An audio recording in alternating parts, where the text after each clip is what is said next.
Yeah, bafowethu siphinde sinamukeleke kwi-Durban Network la kwi-Mother of All Maskandi Festival. Njengamanje nginoMenzi umfoka Amabizela ophume isibili kwi-Mother of All Menzi. Mfowethu kunesikhathi la wawenza khona amavidiyo digibala kodwa waphinde sabuya futhi Spirit wagcina ufika ku-number 2. Mfowethu luthini ukuphawula kwakho ngokwenzekile namhlanje?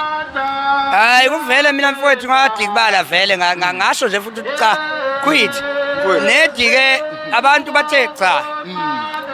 namhlanje futhi ayi uyabona nawe hayi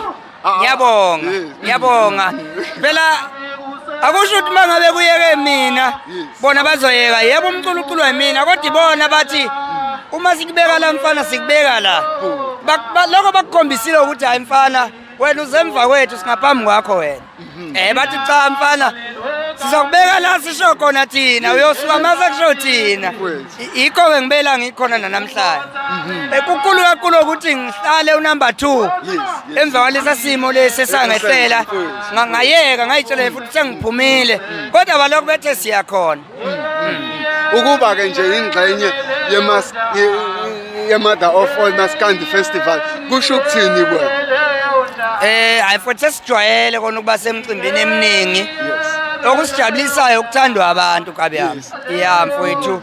nako konke abakwenzayo okuhle abanikazi bemicimbi siyakujabulela lo ngenzi futhi kahle akukho kuhle nathi siyokukhuluma yebo amen uma ngomusic wakho asikhulume ngesupport oyithola ebantwini abantu bayakuthanda abantu bayawureceive umusic wakho any song oyithintayo iba umlilo it just brings fire kodwa use stage manje yonke ingoma othi uyifaka emicini abantu bayaresponda yiphi recipe yakho mfowethu awuxoxela abantu?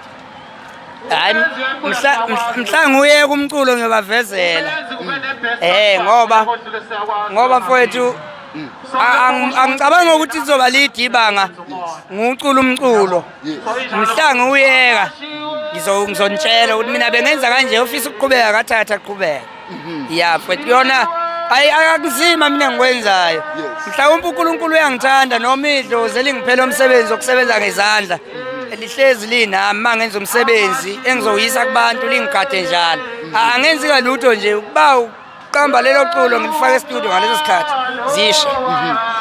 amanye ama-artists azidlalelayo i-instrument igitha sinokukubona esikhathini esiningi uphethe igitha udlala iy'ngoma zakhe ikusiza kangakanani igitha ukuthi ukwazi ukukhompoza umusic wakho? Isiginci ngicabanga ukuthi esenza yonke lento enizwayo ngale kwaso ngafanele nguyeke lo mculo yikho ngibona ngisilwela kangaka noma siphethe umuntu esami isiginci angifuni ngoba isona sipuni sami lesi mhlawumbe yini ongafisa ukuyidlulisa kubalandeli bakhe inkumbi zabalandeli bakho bengayeke ukusupport umculo kaMenzi belandele zonke inkundla Menzi Music kune YouTube channel Menzi Music mfowethu siyabonga kakhulu ngiyathokoza ngani kwethu